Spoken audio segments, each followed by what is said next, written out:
Mob সৃষ্টি করে আমাদের মতো সচেতন দেশের নাগরিকরা নিরুপায় হয়ে যায়।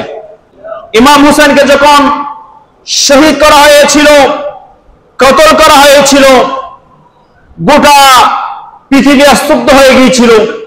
ভয়ে, ভীতির কারণে, এজিদের দুরাচার দুঃশাসনের কারণে মানুষ আওয়াজ করতে পারে নাই।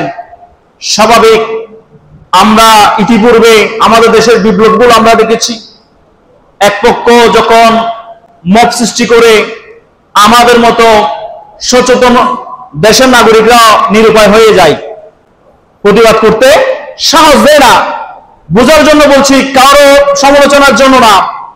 দেশে যখন অরাজকতা চলে আসে, এক পক্ষ হেরে যায়, অন্য পক্ষ জিতে যায়, তখন দেখা যাচ্ছে ওই পক্ষের উচ্ছৃঙ্খল জনতা যেভাবে মানুষের উপর হায়নার মতো আচরণ করে, হিংসাত্মক মনোভাব পোষণ করে, তখন ওই জনগণের সামনে, ওই প্রশাসনের সামনে, সরকারের সামনে আমাদের কথা বলার সাহস থাকে না, সাহস হারিয়ে ফেলি। ঠিক ইমাম হুসেনকে যখন শহীদ করা হয়েছিল, অনেক সাহাবা ছিলেন, প্রত্যেকটা সাহাবা কিরাম সহ সাধারণ মুসলমানরা ভয়ে চুপ ছিল।